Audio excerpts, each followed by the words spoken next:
25 मार्च 2024 को अमेरिकी शहर मैरीलैंड में बड़ा हादसा हो गया। यहां बाल्टीमोर पोर्ट से रवाना हुआ एक जहाज रात करीब 1:30 बजे फ्रांसिस स्कॉट की ब्रिज से टकरा गया। इस जहाज में 21 भारतीय क्रू सदस्यों समेत 2 पायलट मौजूद थे।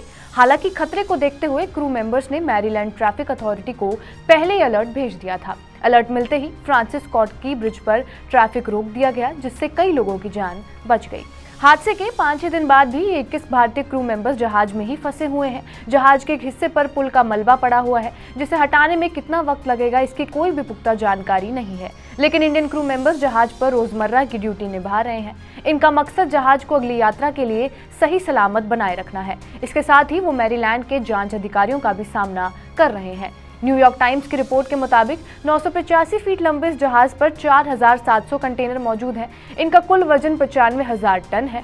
जहाज पर पर्याप्त मात्रा में खाना, पानी और ऊर्जा मौजूद है। वहीं शिपिंग कंपनी सिनर्जी मैरीन के सलाहकार क्रिस जेम्स का ये कहना है कि मामले की जांच पूरी होने के बाद हम भारतीय क्रू को हटाकर उनकी जगह दूसरा क्रू भेजने की कोशिश करेंगे। बता दें कि जहाज की टक्कर के बाद बाल्टीमोर ब्रिज का एक हिस्सा टूटकर जहाज के ऊपर गिर गया था।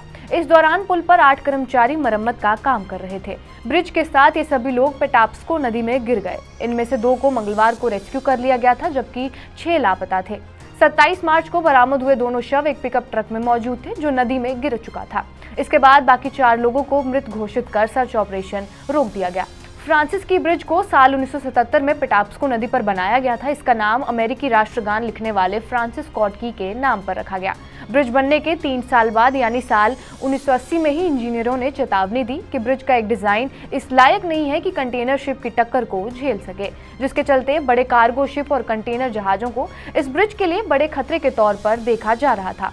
साल 1980 में ही एक जहाज बाल्टीमोर ब्रिज से टकराया था। हालांकि ये मामूली टक्कर थी, इससे ब्रिज को कोई नुकसान नहीं हुआ था। लेकिन 25 मार्च की टक्कर ये ब्रिज झेल नहीं सका और ताज के पत्ते की तरह ढह गया। हालांकि भारतीय क्रू मेंबर्स की सूझबूझ के चलते बड़ा हादसा जरूर टल गया। हादसे के बाद मैरीलैंड के गवर्नर और यहां तक कि अमेरिकी राष्ट्रपति बाइडेन ने भी भारतीय क्रू की तारीफ की थी। हालांकि भारतीय क्रू मेंबर्स जांच दल का पूरा सहयोग कर रहे हैं। वो अधिकारियों के सवालों का भी जवाब दे रहे हैं, लेकिन उन्हें आशंका सता रही है कि हादसे की वजह से उनकी छवि जरूर खराब हो सकती है।